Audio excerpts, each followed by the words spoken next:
Chapter है वो है बहुलक, जिसको बोलते हैं हम पॉलीमर। और मैं आप लोगों को एक बात बता देती हूँ कि इस चैप्टर को पूरा थ्योरी वाला चैप्टर है। यहां से आपको कैसे क्वेश्चंस पढ़ने हैं वो मैं आपको बताऊंगी, कैसे आपको एग्जाम में देने हैं उनका आंसर। ये बहुलक पढ़ने से पहले आप मेरे 3 क्वेश्चन का आंसर दोगे। आज मैं कुछ एनटीपीसी के लिए एग्जाम के लिए वो निकाल रही थी, कुछ क्वेश्चंस निकाल रही थी प्रीवियस ईयर के। तो 3 क्वेश्चंस कुछ नए नए क्वेश्चन दिखे मुझे, जो आप लोगों को मैंने शायद नहीं पढ़ाए हो, तो वो बार बार रिपीट हो रहे थे। तो मैं आप लोगों को बता देती हूँ कि वो क्वेश्चन क्या था। ये पॉलीमर को एक बार साइड कर दो, पहले आपका 3 क्वेश्चन है आपको पैसे बहुत अच्छे से लिख देना है इनको। पहला क्वेश्चन है कि जो आर्टिफिशियल स्मोक है, ये बहुलक पढ़ने से पहले आप मेरे 3 क्वेश्चन का आंसर दोगे। कौन से कंपाउंड से करवाया जाता है? के लिए एग्जाम के लिए निकाल रही अगर पढ़ेंगे तो आपको भी यही मिलेगा। हिंदी में क्या था? तो 3 क्वेश्चन कुछ नए नए क्वेश्चन दिखे मुझे, जो आप लोगों को मैंने शायद नहीं पढ़ाया देखा होगा। पुराने जमाने की जो मूवी थी राज कपूर वगैरह की, वो क्वेश्चन क्या, ये जो मूवी थी पुरानी, पॉलीमर को एक बार साइड कर दो। पहले उसमें क्या था? यहाँ दीप चंद्रा याद के सारी प्रॉब्लम आपको याद है। पहला क्वेश्चन है कि जो आर्टिफिशियल स्मोक है, ठीक है, ये बहुलक पढ़ने से पहले आप मेरी सारी गलती यार दीप चंद्रा। और अगर आप चैप्टर की नहीं करवाया तो वो भी हो जाएगा। आप अगर पढ़ेंगे तो आपको भी मिलेगा। क्वेश्चंस निकाल, हिंदी में क्या था? पढ़ाई पे ध्यान दो। 3 में पढ़ाया जा रहा है क्वेश्चन दिखे मुझे, ठीक है, जो राज कपूर या फिर ये जो आपके समी कपूर वगैरह जो पुराने जमाने में एक मूवी के अंदर धुआं, मतलब गाना चल रहा है, एक सॉन्ग बन रहा है और पीछे से क्या है, तो पीछे से धुआं निकल रहा है बहुत ज्यादा। तो वो आर्टिफिशियल स्मोक है, वो कौन से कंपाउंड से बनाया जाता है? तो आप बताएंगे जो आर्टिफिशियल स्मोक होता है वो किससे बनाया जाता है? वो सोडियम हाइड्रोक्साइड से, अमोनियम हाइड्रोक्साइड, सोडियम हाइड्रोक्साइड नहीं सॉरी, NH4OH। आप बताएंगे NH4OH, अमोनियम हाइड्रोक्साइड। जो कृत्रिम धुआं होता है वो अमोनियम हाइड्रोक्साइड होता है, इससे बनाया जाता है। और शायद मैंने एक क्लास में बताया होगा कि जो आर्टिफिशियल रेन है, जो कृत्रिम वर्षा होती है, वो किससे करवाई जाती है? तो वो AGI से करवाई जाती है। आर्टिफिशियल रेन, कृत्रिम वर्षा किससे करवाई जाती है? तो आप बताएंगे AGI। और AGI क्या होता है? Silver iodide, silver iodide. तो आप याद रखिएगा, जो कृत्रिम धुआं है, जो मूवीज वगैरह बनाने में काम आते हैं, सॉन्ग्स वगैरह बनाने में काम आते हैं, तो वो किससे बनाया जाता है? तो वो बताएंगे आप कि वो किससे। मैम फिजिक्स में फुल ऑप्टिक्स का फुल PDF नहीं डाले, तो यार वो आप सर से बात कीजिए ना, फिजिक्स की बात सर से कीजिए आप प्लीज। हालांकि मैं बोल दूंगी सर को, ऐसी बात नहीं है, डाल देंगे सर PDF, कोई दिक्कत नहीं है, आज डलवा दूंगी मैं, अपलोड करवा दूंगी, ठीक है। तो ये आपको याद रखना है। तो ये बताएंगे आपके आर्टिफिशियल स्मोक क्या होता है, तो आप बताएंगे वो क्या होता है? वो तो आपका सोडियम हाइड्रोक्साइड होता है, अमोनियम सोडियम हाइड्रोक्साइड, क्यों मैं बार बार रिपीट कर रही हूँ, सोडियम हाइड्रोक्साइड कास्टिक सोडा होता है, अमोनियम हाइड्रोक्साइड होता है।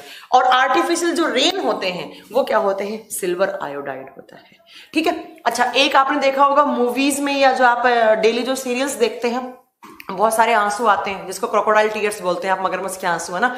तो वो कृत्रिम आंसू किससे बनाए जाते हैं? तो ये भी कभी कभी क्वेश्चन आ जाता है, ये भी बहुत बार रिपीट हो रहा है। तो ये भी आप लिख सकते हैं कि आर्टिफिशियल टीयर्स, कृत्रिम आंसू किससे बनाए जाते हैं? मतलब जो मूवीज में जो लड़कियां वगैरह ज्यादा रोती हैं, तो रोने के लिए वो एक लिक्विड लगाती है अपनी आंखों के अंदर, तो वो आंसू ऑटोमेटिकली टपकते रहते हैं उनके। तो कृत्रिम आंसू किससे बनाए जाते हैं? तो आप बताएंगे ग्लिसरीन से। किससे? ग्लिसरीन से बनाए जाते हैं, ग्लिसरीन से बनाए जाते हैं, ठीक है। ये बात आपको याद रखना है। और ये ग्लिसरीन कहाँ होता है? तो आप बताएंगे कि ये ग्लिसरीन जो होता है वो साबुन वगैरह में भी होता है। इसीलिए आपने देखा होगा जब साबुन हमारी आंखों में, कभी कभी हम जब नहा रहे होते हैं तो साबुन या जो आप बॉडी वॉश आपकी आंखों में चला जाता है, तो आपकी आंखों से आंसू आना स्टार्ट हो जाते हैं, क्योंकि साबुन के अंदर क्या होता है? ग्लिसरीन होता है। जैसे लक्स वगैरह से आप कभी नहाते हैं तो आपकी आंखों में चला जाता है, तो फिर वहां से क्या हो जाता है? तो वहां से आपको क्या आता है? आपके आंसू आना स्टार्ट हो जाते हैं, राइट। तो आप ये तीनों क्वेश्चन आपके बन गए। आपसे पूछे आर्टिफिशियल स्मोक, जो कृत्रिम धुआं होता है वो किससे तैयार किया जाता है? तो आप बताएंगे अमोनियम हाइड्रोक्साइड से किया जाता है। पूछे आर्टिफिशियल रेन किससे करवाई जाती है? Silver iodide. अच्छा, कभी कभी क्वेश्चन देखो कैसे पूछता है, क्वेश्चन पूछता है कि हाँ बाई प्रोडक्ट बनता है, ये प्रोडक्ट होता है किस, जब आप हाँ साबुन वगैरह में, यस। तो आप याद रखेंगे कि कभी कभी क्वेश्चन आता है कि किस मेटल के कंपाउंड से आर्टिफिशियल रेन करवाई जाती है? आप क्या बताएंगे? सिल्वर के। और पूछे कृत्रिम आंसू किससे बनाए जाते हैं? आप बताएंगे ग्लिसरीन से बनाए जाते हैं, और ग्लिसरीन साबुन बनाने में भी काम आता है। तो नहीं, इसका फॉर्मूला नहीं पूछता है, तो ये ग्लिसरीन साबुन बनाने में काम आता है, तो साबुन में भी आंसू आ जाते हैं। तो कभी कभी एग्जाम में क्वेश्चन ये भी आ जाता है कि गाड़ियों की हेडलाइट को चमक हटाने के लिए क्या प्रयोग किया जाता है? गाड़ियों की हेडलाइट की चमक करवाने के लिए, ये तो मुझे आइडिया नहीं है। मतलब कैसा, किस टाइप की चमक, मैं समझी नहीं, किस टाइप की चमक? ठीक है, तो ये आर्टिफिशियल टीयर्स किससे करवाए जाते हैं? ग्लिसरीन से। इसके अलावा देखो एक क्वेश्चन और जो बहुत बार रिपीट हो रहा था, वो भी मैं आपको बताना चाहूंगी। एक क्वेश्चन था कि आप सबने काला नमक खाया होगा, ब्लैक सोल्ट खाया होगा, तो ये ब्लैक सोल्ट क्या होता है? देखो क्वेश्चन ये नहीं था ब्लैक सोल्ट क्या होता है, मैं बता देती हूँ। क्वेश्चन था कि काले नमक में जो स्मेल आती है वो किसकी आती है? काले नमक में आपने देखा होगा, हाँ, अमोनियम हाइड्रोक्साइड होगा साकेत। यस, अमोनियम हाइड्रोक्साइड ही लिखा है मैंने, अमोनियम NH4OH। ठीक है, तो क्वेश्चन क्या आता है कि जो काला नमक, आप सब देखते होंगे हमारे घरों में एक नमक आता है काला नमक, तो उसके अंदर स्मेल आती रहती है, तो वो स्मेल किसकी आती है? तो पहले आपको पता होना चाहिए ब्लैक सोल्ट होता क्या है। तो देखिए इस काले नमक का एक नाम और होता है, इसको आप हिमालयन सोल्ट भी बोलते हैं। तो कभी एग्जाम में ये पूछ ले कि हिमालयन नमक कौन सा होता है, हिमालयन सोल्ट कौन सा होता है, तो भी आप क्या बताएंगे कि वो ब्लैक सोल्ट होता है। अब एक कमल ने बोला है पोटाश, नहीं बेटा, पोटाश आयलम फिटकरी होता है, वो अलग होता है। ठीक है, ये क्या होता है? तो देखिए ये आपको लिखना है कि ब्लैक सोल्ट क्या होता है, किस किस सोल्ट का मिक्सचर होता है। ये बेसिकली 3 सोल्ट का मिक्सचर होता है। कौन कौन सा आप बताएंगे? एक तो कॉमन सोल्ट कौन सा होता है? Sodium chloride. कॉमन सोल्ट कौन सा होता है? मैं बहुत बार बता चुकी हूँ, सोडियम क्लोराइड को कॉमन सोल्ट या रॉक सोल्ट या आप टेबल सोल्ट के नाम से जानते हैं। दूसरा होता है Na2SO4, सोडियम सल्फेट, प्लस आप बताएंगे यहां पर Fe2SO4। Fe2SO4 क्या होता है? Ferrous sulphate. ये सोडियम सल्फेट, ये फेरस सल्फेट, ये सोडियम क्लोराइड, प्लस आप बताएंगे यहां पर क्या होता है? H2S। और ये क्या होता है? आप बताएंगे हाइड्रोजन सल्फाइड। ये क्या होता है? Hydrogen sulphide. तो आपको नाम से क्लियर समझ में आ गया होगा, हाइड्रोजन सल्फाइड, इसका मतलब वो स्मेल किसकी होगी? सल्फाइड की स्मेल होगी। तो ठीक है, ये बात आपको याद रखना है।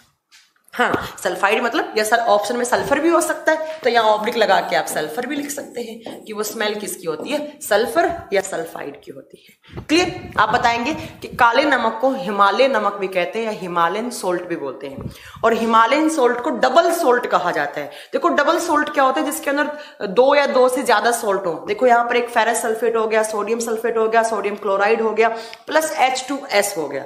तो इतने सारी चीजों के मिक्सर को हम काला नमक बोलते हैं। तो आप बताइएगा, याद रखिएगा कि इसके अंदर जो स्मेल होती है वो हाइड्रोजन सल्फाइड या सल्फर की वजह से। आपको ऑप्शन में कुछ भी मिल सकता है। ठीक है, चलो नेक्स्ट देखें। इसके बाद तो ये 4 क्वेश्चन तो आपके डायरेक्ट यही हो गए। इसके अलावा एक क्वेश्चन है कि ओलियम क्या होता है। ये क्वेश्चन भी बहुत बार रिपीट हुआ है कि ओलियम क्या होता है। अच्छा, क्वेश्चन क्या था? देखिए क्वेश्चन मैं लिख देती हूँ। क्वेश्चन आया था कि H2SO4 बनाने में क्या यूज लिया जाता है, कि H2SO4 किससे बनाया जा सकता है? H2SO4 किससे बनाया जा सकता है? तो वहां पर एक ऑप्शन था ओलियम, वहां पर एक ऑप्शन था ओलियम। अब आप में से कुछ बच्चे सोच रहे हैं ओलियम क्या होता है, तो ओलियम का फॉर्मूला होता है H2S2O7, इसको बोलते हैं ओलियम। और इससे क्या बनाया जाता है? तो H2SO4, और H2SO4 क्या होता है आप सब जानते हैं, किंग ऑफ एसिड्स या सल्फ्यूरिक एसिड होता है, या सल्फ्यूरिक एसिड। तो एग्जाम में क्वेश्चन आया था कि सल्फ्यूरिक एसिड मतलब निम्न में से किस कंपाउंड से या किससे बनाया जा सकता है, तो वहां पर ऑप्शन था ओलियम। तो आप याद रखिएगा ओलियम होता है H2S2O4। तो यहां से क्या बन गया? यहां पर H2SO4 बनाने में ही काम में आता है। राइट, तो ये इतने क्वेश्चन थे जो आपको याद रखने थे। एक बार फिर बता देती हूं मैं, सारे के सारे क्वेश्चंस आपको याद रखने। डायरेक्ट एग्जाम में ऐसे कैसे क्वेश्चन आते हैं। विक्रम जी कह रहे हैं मैम थोड़ा स्लो पढ़ाइए। ठीक है विक्रम, मैं ट्राई करूंगी। ये क्वेश्चन कुछ बार बार रिपीट हो रहे थे, तो जो आपको याद रखने हैं। ठीक है, चलिए अब अपने चैप्टर पे आ जाते हैं। मेन चैप्टर क्या है हमारा? तो आज का चैप्टर है हमारा पॉलीमर। आज का चैप्टर है हमारा पॉलीमर, जिसको हम बोलते हैं बहुलक। पॉलीमर, बहुलक। अब इस चैप्टर से कैसे क्वेश्चंस बनते हैं? आपसे पूछेगा कि बैकेलाइट किस टाइप का बहुलक है, किस टाइप का पॉलीमर है। आपसे पूछेगा मेलामाइन किस टाइप का बहुलक है। आपसे पूछेगा कि हमारे घरों में जो बकेट हैं, जो बाल्टी हैं, उसको बनाने के लिए कौन से पॉलीमर का यूज में लिया जाता है। हेलमेट, जो हम हेलमेट लगाते हैं वो कौन से पॉलीमर से बनता है। पॉलीथीन किससे बनती है। ऐसे आपसे एग्जाम में क्वेश्चन पूछे जाते हैं। ठीक है, तो आपको बहुत ध्यान से पढ़ना है, थ्योरी वाला चैप्टर है प्योरली। और यहां पर क्या होता है, पॉलीमर किससे बनते हैं। आप सबको पता है कि बहुत सारी जो मोनोमर यूनिट होती हैं उनको बार बार रिपीट करने से, या मोनोमर यूनिट जब आपस में जुड़ जाती हैं बहुत सारी, तब जाकर एक पॉलीमर बनता है। तो कभी कभी क्वेश्चन आता है कि जो पीवीसी है उसकी मोनोमर यूनिट क्या है। आपसे पूछेगा नायलॉन 6 की मोनोमर यूनिट क्या है। ठीक है, ऐसे पूछेगा नायलॉन 6 की मोनोमर यूनिट क्या है, नेचुरल रबर की मोनोमर यूनिट क्या है, आर्टिफिशियल रबर की मोनोमर यूनिट क्या है। ऐसे यहां से क्वेश्चन आते हैं, बड़े डायरेक्ट से क्वेश्चन आते हैं, बट आपको याद रखने हैं। ठीक है, अब देखिए पॉलीमर होता क्या है। आप बताओगे जो पॉलीमर्स होते हैं वो बहुत लार्ज, ये क्या है डबल डबल क्यों चल रहा है। आप बताएंगे कि जो पॉलीमर्स होते हैं वो मैक्रोमोलिक्यूल्स होते हैं। पॉलीमर्स क्या होते हैं, मैक्रोमोलिक्यूल्स होते हैं। आप बताओगे कि पॉलीमर्स क्या होते हैं, बेसिकली बहुत बड़े बड़े वृहद अणु होते हैं। वृहद का मतलब होता है बड़ा, जिनका, अब मैक्रोमोलिक्यूल्स क्या होते हैं। आप बताओगे कि ऐसे मॉलिक्यूल्स जिनका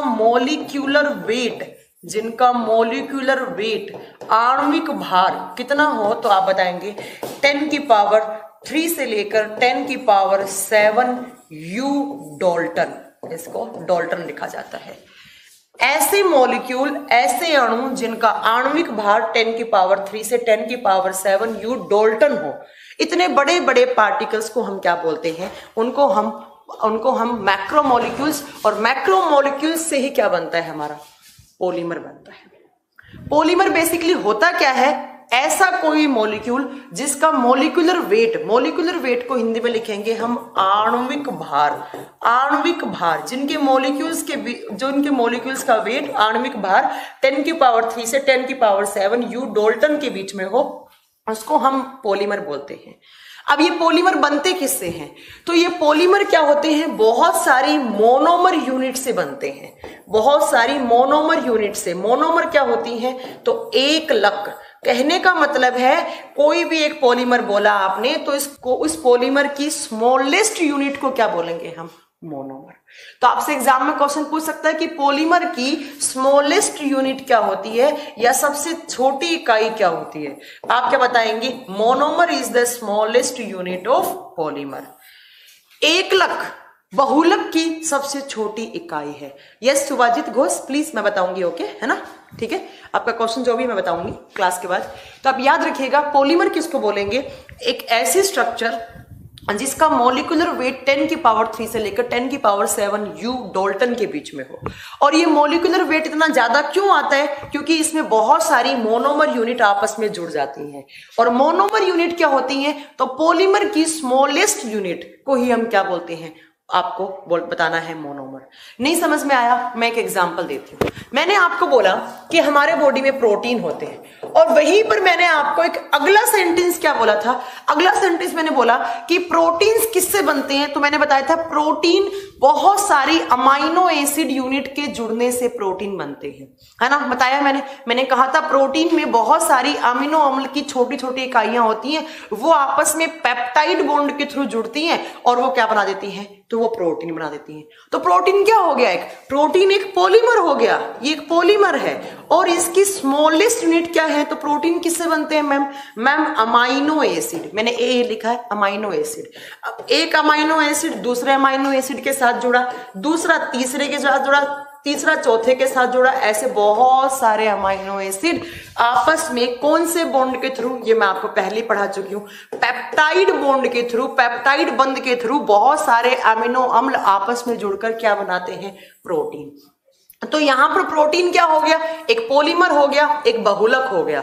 अब आपसे एग्जाम में क्वेश्चन पूछे कि भैया प्रोटीन क्या पॉलीमर तो है, प्रोटीन पॉलीमर है, और पॉलीमर किससे बनते हैं, तो आप क्या बताएंगे, पॉलीमर किससे बनते हैं, मोनोमर से बनते हैं। अब पूछे आपसे प्रोटीन पॉलीमर की मोनोमर क्या है, तो क्या हो जाएगा यहां, अमाइनो एसिड। तो आप याद रखिएगा कि अमाइनो एसिड जो होता है, अमीनो अम्ल या एमिनो एसिड बोलो, जैसे भी आप इसको प्रोनाउंस करो, अमाइनो एसिड ज्यादा अच्छा होता है।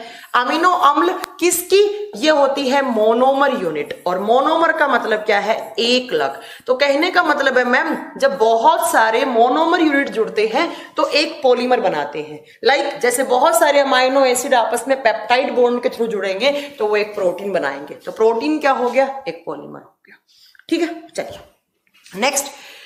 जैसे डीएनए मैंने आपको पढ़ाया है, हमारे बॉडी में डीएनए होता है, तो डीएनए भी एक पॉलीमर है। अगर आपसे पूछे डीएनए किसका? डीएनए एक पॉलीमर है, एक बहुलक है, और इसकी मोनोमर यूनिट क्या होती है? तो आप बताएंगे जो डीएनए होता है वो न्यूक्लियोटाइड से मिलकर बना हुआ होता है। बहुत सारे न्यूक्लियोटाइड होते हैं, वो आपस में जुड़कर क्या बनाते हैं? अभी न्यूक्लियोटाइड क्या होते हैं? फॉस्फेट शुगर वगैरह से मिलकर बने हुए होते हैं, वो मैं आपको पहले ऑलरेडी पढ़ा चुकी हूँ। ठीक है, तो बहुत सारे न्यूक्लियोटाइड्स होते हैं, वो आपस में जुड़ते हैं और जुड़कर क्या बनाते हैं? डीएनए। तो डीएनए की मोनोमर यूनिट क्या होगी मैम? न्यूक्लियोटाइड हो गई। और डीएनए क्या हो गया? एक पॉलीमर हो गया, बहुलक हो गया। तो दो क्वेश्चन हो गया आपका।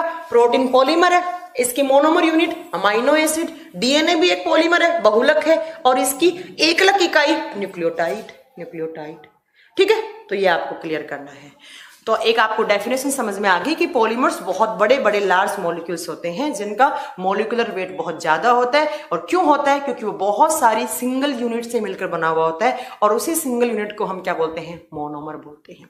जैसे फैट्स का मोनोमर आपको पता ही है, ग्लिसरॉल वगैरह होते हैं। ठीक है, तो फैटी एसिड्स या ग्लिसरॉल होते हैं। ठीक है साकेत, ओके। अब आपको याद रखना है कि इन पॉलीमर्स को इन पॉलीमर्स का कुछ डिवीजन है, इनके मतलब अलग अलग ग्रुप बनाए गए हैं, इनको अलग अलग बांटा गया है। वही आपको इनका क्राइटेरिया पढ़ना है, इनका क्लासिफिकेशन पढ़ना है। बेसिकली इन क्लासिफिकेशन से ही आपके क्वेश्चन बनते हैं। तीन तरीके से इन पॉलीमर्स का क्लासिफिकेशन होता है। पहला होता है इनकी अक्रेंस के बेस पे, दूसरा उनकी मॉलिक्यूलर वेट के ऊपर होता है। तो अभी मैं आपको वो तीनों क्लासिफिकेशन आपको पढ़ाने वाली हूँ। तो सबसे पहला आप इनका क्लासिफिकेशन लिखेंगे, कैसे इनको बांटा गया है।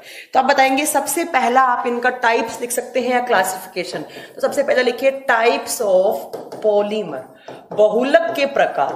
बट किस बेस पे आप लिखेंगे? बहुलक के प्रकार, बहुलक के प्रकार। अब किस बेस पर? On the origin, on the origin, इनकी उत्पत्ति के आधार पर, ऑन द ओरिजिन, इनकी उत्पत्ति के आधार पर। तो आपसे एग्जाम में देखो कैसे क्वेश्चन पूछेगा। आपसे एग्जाम में क्वेश्चन पूछेगा कि ओरिजिन के बेस पर पॉलीमर्स को कितने ग्रुप में डिवाइड किया गया है। तो आप बताएंगे on the basis of origins polymers are divided into 3 groups. कौन कौन से? तो आप बताएंगे सबसे पहले है नेचुरल पॉलीमर, सबसे पहले है नेचुरल पॉलीमर।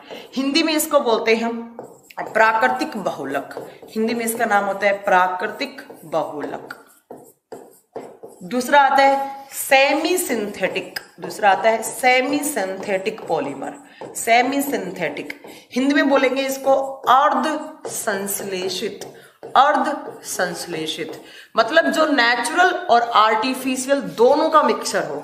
और लास्ट आता है सिंथेटिक पॉलीमर, लास्ट आता है सिंथेटिक पॉलीमर, और इसको बोलते हैं संश्लेषित। देखो पहला क्वेश्चन क्या बना? पहला हमारा क्वेश्चन बना कि on the basis of origins polymers divided into 3 groups. ठीक है, 3 ग्रुप में डिवाइड करते हैं। सुनील कुमार आप क्या बोल रहे हैं मैम? अगर आप आगे क्या आगे तो बोलिए। ठीक है, तो उत्पत्ति के आधार पर हम पॉलीमर्स को 3 ग्रुप में डिवाइड करते हैं। कौन कौन सा? आप बताएंगे 1 नंबर पे कौन सा आता है? तो आप बताएंगे कि 1 नंबर पे आता है यहां पर नेचुरल, जो नेचुरल फॉर्म से मिलते हैं हमें, है ना, जो नेचुरल। बिल्कुल सौरभ मिश्रा आपने सही बोला। ठीक है, तो बस वहां पर शुगर का डिफरेंस आ जाता है डीएनए और आरएनए में। क्लियर है? तो आप बताएंगे एक तो ऐसे पॉलीमर है, एक ऐसे बहुलक है जो नेचुरल फॉर्म में मिलते हैं हमें। दूसरा सेमी सिंथेटिक, जो नेचुरल और सिंथेटिक दोनों का कॉम्बिनेशन हो। ठीक है, तीसरा आप बताएंगे सिंथेटिक, जो प्रॉपर तरीके से आप इसको सिंथेटिक मतलब आर्टिफिशियल भी बोल सकते हैं, आप इसको बनाए जाए। अब एग्जाम में आपसे ये नहीं पूछेगा तो इसके एग्जाम्पल पूछेगा, आपसे पूछेगा कि जो नेचुरल है उसका एग्जाम्पल बताइए। तो आप सबसे पहला बताएंगे प्रोटीन। प्रोटीन नेचुरल है, मैंने अभी बताया था, हमारे बॉडी में होता है, नेचुरल फॉर्म में होता है। ठीक है, ओके ठीक है सुनील कुमार, मैंने आपका क्वेश्चन ले लिया है। दूसरा आप बताएंगे कि यहां पर दूसरा सेलुलोज, सेलुलोज।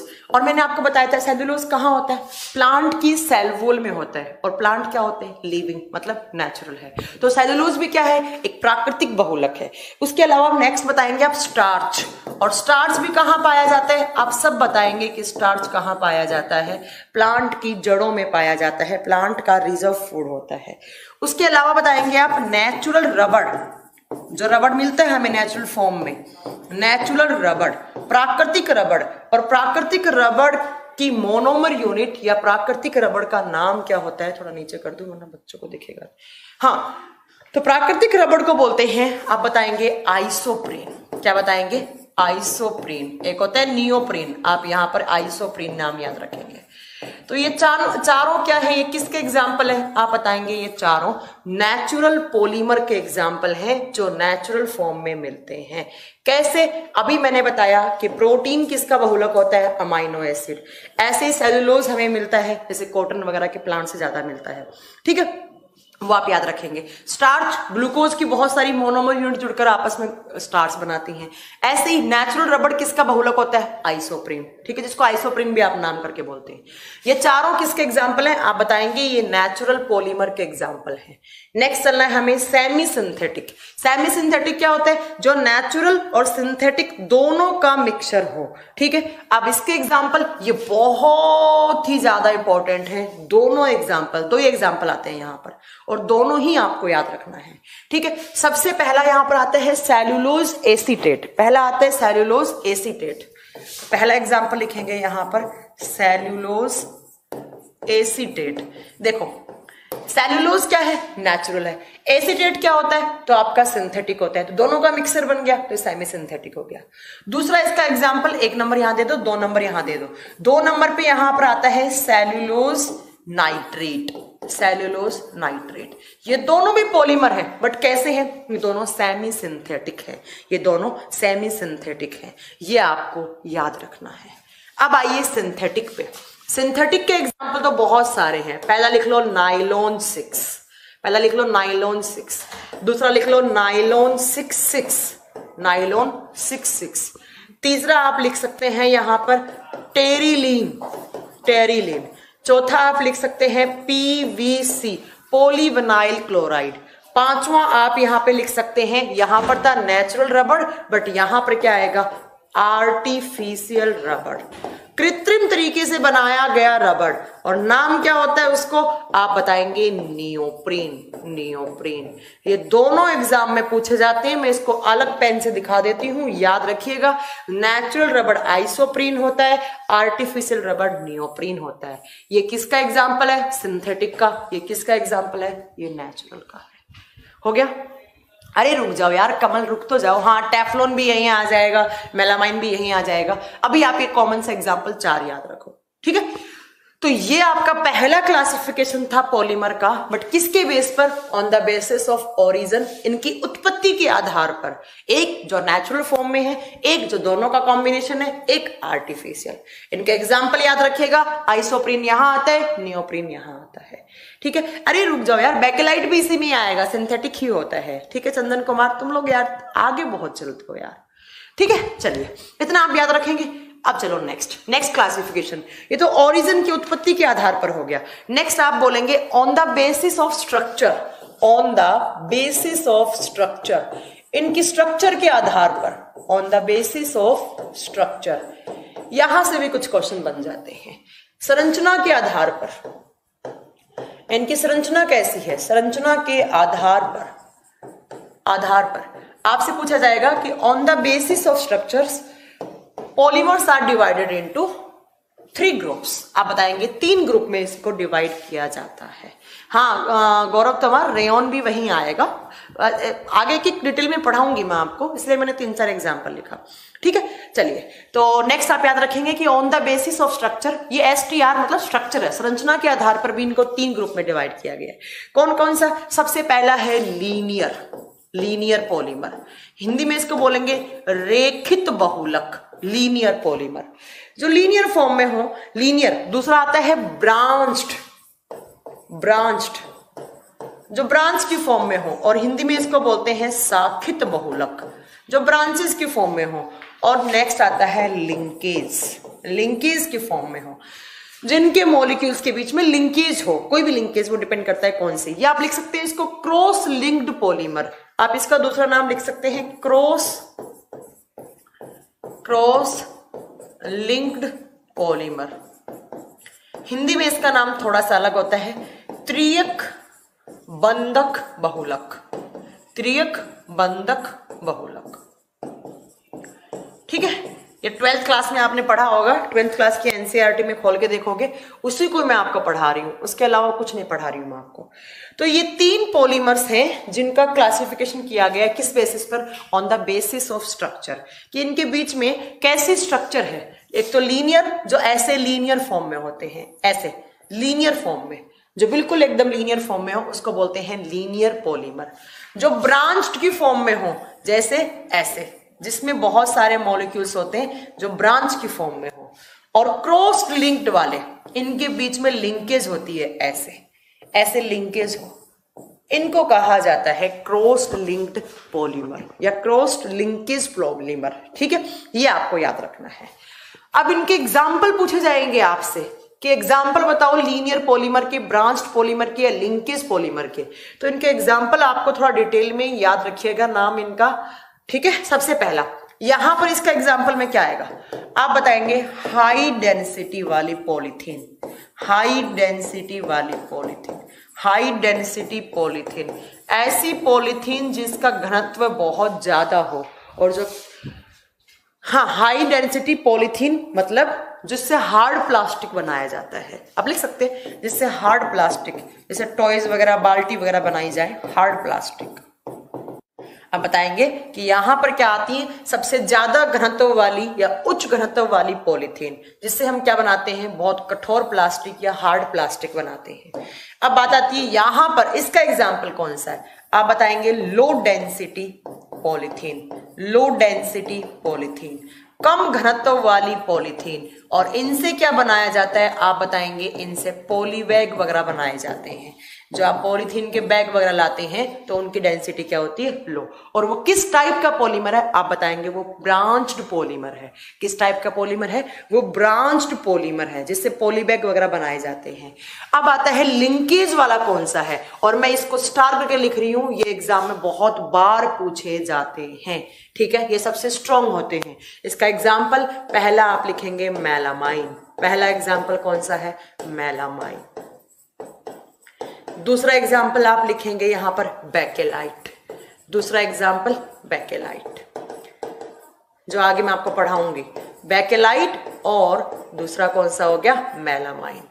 ये स्टार कर लेना, हमेशा एग्जाम में पूछा जाता है मेलामाइन किस टाइप का पॉलीमर है, आप बताएंगे क्रॉस लिंकेज पॉलीमर है, या आप बता सकते हैं क्रॉस लिंक्ड पॉलीमर है। इनके जो मॉलिक्यूल्स हैं उनके बीच में क्या है कि मतलब क्रॉस लिंकेज बनी हुई है, क्रॉस में कुछ ग्रुप जुड़ा होगा, जैसे सल्फर हो सकता है, फॉस्फोरस हो सकता है, जिसकी वजह से इनमें हार्डनेस होती है। और ये क्या बनाने में मतलब कौन कौन से होते हैं, एक तो मेलामाइन होता है और दूसरा कौन सा होता है, आप बताएंगे दूसरा यहाँ पर बेकेलाइट। दोनों एग्जाम में बहुत बार पूछे गए हैं। तो 2 टाइप का क्लासिफिकेशन पढ़ा, पहला on the basis of origin, इनकी उत्पत्ति के आधार पर, दूसरा इनकी स्ट्रक्चर के बीच में कैसी लिंकेज है उसके आधार पर। अगर लीनियर फॉर्म में है तो वो लीनियर, अगर ब्रांच्ड की फॉर्म में है तो वो ब्रांच्ड, और अगर वो क्रॉस लिंक में है तो वो क्रॉस लिंकेज वाले पॉलीमर। क्लियर? अब ये दोनों याद करो ना करो, नेक्स्ट वाला आपको याद रखना है हमेशा के लिए। क्लियर? तो नेक्स्ट क्लासिफिकेशन लिखो आप यहां पर, on the basis of, on the basis of molecular weight, on the basis of molecular weight, या molecular forces भी लिख सकते हैं आप, अंतर आणविक, थोड़ा इसको इधर लाके मैं ऑब्लिक लगा के लिख देती हूँ, कहीं कंफ्यूज हो जाओगे। On the basis of molecular weight and molecular forces, आप लिखोगे अंतर आणविक बलों के आधार पर, बलों के आधार पर, इनके मॉलिक्यूल्स के बीच में जो फोर्सेस लगते हैं उसके आधार पर कितने ग्रुप में डिवाइड किया गया है। ठीक है। अरे बताएंगे हार्डेस्ट कौन सा है, सॉफ्टेस्ट कौन सा है, सॉफ्ट कौन सा है, रुक जाइए केवल सारा आप याद रखेंगे। ऑन द इंटरमोलिकुलर फोर्सेज या इंटरमोलिकुलर जो वेट होता है उसके आधार पर हम पॉलीमर को कितने भागों में डिवाइड कर सकते हैं आप बताएंगे। On the basis of molecular weight and molecular forces polymers are divided into 4 groups, 4 भागों में डिवाइड किया गया है। इससे पहले वो जो पढ़े थे वो 3-3 थे, बट इस बार आपको 4 पढ़ने हैं। और चारों के चारों, पहली बात तो आपको नाम याद होने चाहिए, दूसरी बात आपको इनके एग्जाम्पल याद होने चाहिए। ठीक है। सबसे पहला आता है इलास्टोमर्स, सबसे पहला आता है इलास्टोमर्स। अब इनके नाम ऐसे ही हैं, आपको याद ही करने पड़ेंगे। हिंदी में बोलते हैं प्रत्यास्थ बहुलक, प्रत्यास्थ बहुलक, इलास्टोमर्स। दूसरा आता है फाइबर्स, दूसरा आता है फाइबर्स जिसको हिंदी में बोलते हैं हम रेसे। और तीसरा आता है थर्मोसेटिंग, थर्मोसेटिंग। और चौथा यहां पर आता है थर्मोप्लास्टिक, थर्मोप्लास्टिक, थर्मोप्लास्टिक। इनके बीच में जो फोर्सेस लग रहे हैं, किसमें कौन सा फोर्स लग रहा है, मतलब कौन से में स्ट्रॉन्ग कौन से में वीक फोर्स लग रहा है, उसके आधार पर हमने पॉलीमर्स को कितने ग्रुप में डिवाइड किया। हमने पॉलीमर्स को 4 भागों में डिवाइड किया। कौन कौन सा? पहला है इलास्टोमर्स जिसको बोलते हैं आप प्रत्यास्थ, दूसरा है फाइबर्स जिसको आप क्या बोलते हैं आप बताएंगे, जिसको हम रेसे बोलते हैं। तीसरा आता है ताप संगठे बहुलक, आप बताएंगे कि जो ये होता है थर्मोसेटिंग, इसको हिंदी में बोलते हैं ताप दृढ़क, ताप दृढ़क बहुलक। और इसको हमें पूछा हुआ है इन चारों में से, इन चारों में से।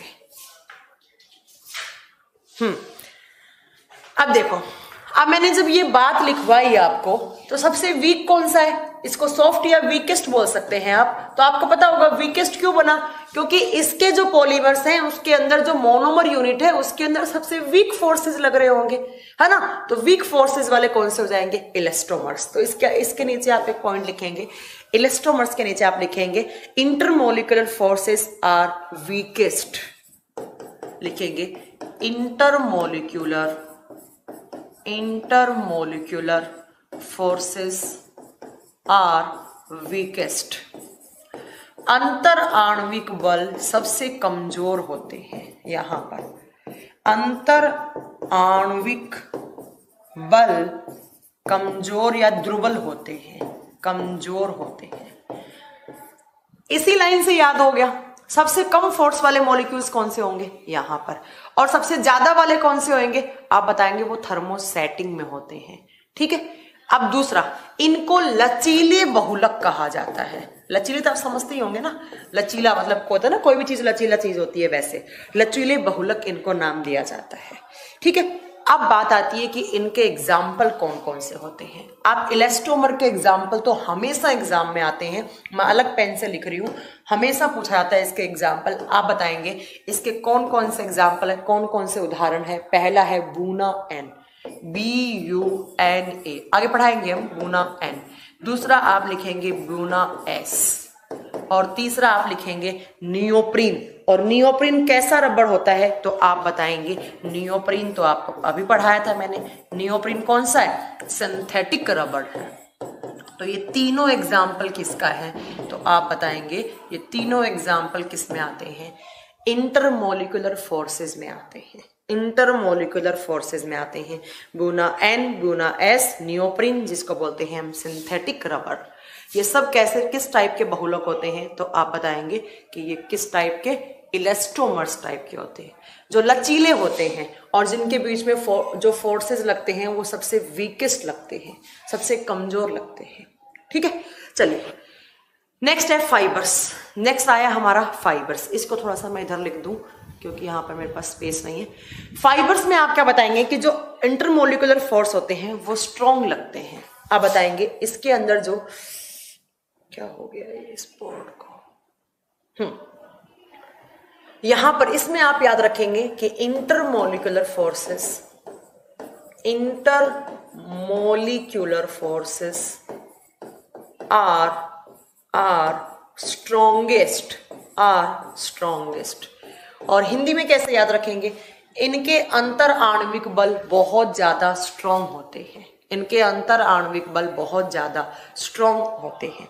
बेटा ब्यूना का कोई फुल फॉर्म नहीं है, यहाँ पे BUNA ही है यहाँ पर, ठीक है। अब इसका एग्जाम्पल आप याद रखेंगे नायलॉन एंड टेरिलीन। इसका एग्जाम्पल याद रखेंगे नायलॉन एंड टेरिलीन। ये दोनों किसके एग्जाम्पल है? ये फाइबर्स के एग्जाम्पल है, ठीक है। और ये बहुत स्ट्रॉन्ग होते हैं, आपको पता ही होगा नायलॉन स्ट्रॉन्ग आता है ना, स्ट्रॉन्ग फाइबर्स होते हैं। और टेरिलीन। अब आता है थर्मोसेटिंग क्या होते हैं। आप बताओगे थर्मोसेटिंग ऐसे पॉलीमर हैं जब आप उनको गर्म करोगे तो वो हार्ड हो जाएंगे और ठंडा करोगे तो वो सॉफ्ट हो जाएंगे। आप इसमें एक लाइन लिखोगे, क्या लाइन लिखोगे? आपको लिखना है on Heaton becomes hard and on cooling becomes soft। कहने का मतलब है कि जब इनको आप गर्म करोगे तो वो बहुत हार्ड हो जाएंगे और हार्ड होकर वो जल भी सकते हैं, बट अगर आप इनको ठंडा करोगे तो वो क्या हो जाएंगे? बहुत सॉफ्ट हो जाएंगे। तो वो किस टाइप का पॉलीमर होता है? वो थर्मोसेटिंग होता है। इसको स्टार कर लेना, बहुत सारे एग्जाम में ये दोनों रिपीट होते हैं, इनके एग्जाम्पल रिपीट होते हैं, ये नहीं, इनके एग्जाम्पल रिपीट होते हैं। और आप इसके एग्जाम्पल दोगे टेफ्लॉन, पॉलीथीन, किसका? थर्मोसेटिंग है, थर्मोसेटिंग के एग्जाम्पल हो जाएंगे बेकेलाइट एंड मेलामाइन। इसका एग्जाम्पल लिखेंगे आप बेकेलाइट एंड मेलामाइन,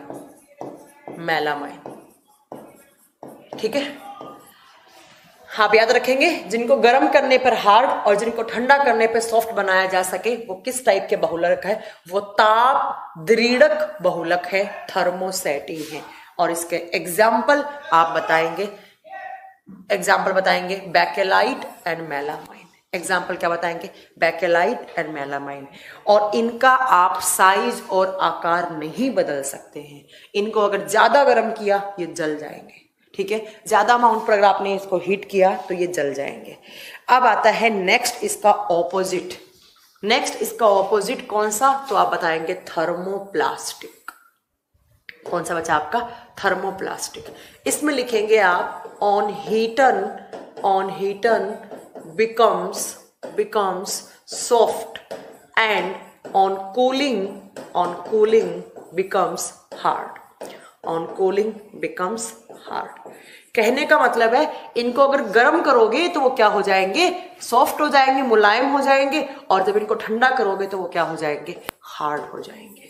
इसका जस्ट ऑपोजिट, थर्मोसेटिंग का जस्ट ऑपोजिट क्या हो जाता है? आप बताएंगे थर्मोसेटिंग का जस्ट ऑपोजिट क्या हो जाएगा? थर्मोप्लास्टिक हो जाएगा। Example polystyrene, polythene and Teflon. इसका एग्जाम्पल लिखेंगे आप टेफ्लॉन। दूसरा एग्जाम्पल लिखेंगे पॉलीस्टायरीन एंड तीसरा एग्जाम्पल लिखेंगे पॉलीथीन। यही एग्जाम में सबसे ज्यादा रिपीट हुआ है कि पॉलीथीन किस टाइप का बहुलक है। आप क्या बताएंगे? थर्मोप्लास्टिक टाइप का बहुलक है, ठीक है।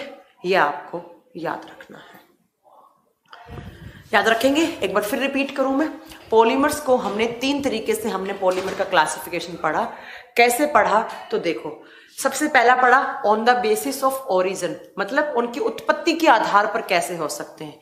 तो इस 3 टाइप के हो सकते हैं, एक नेचुरल हो सकता है, एक सिंथेटिक होता है, एक दोनों का कॉम्बिनेशन सेमी सिंथेटिक हो सकता है। दूसरा, इनकी स्ट्रक्चर के अंदर कौन सी लिंकेज है, क्रॉस है, लीनियर है, या आपको मैंने बताया कि क्रॉस लिंकेज है या आपका लीनियर है। इस फॉर्म के आधार पर जो पॉलीमर्स हैं उनको भी 3 ग्रुप में डिवाइड करते हैं।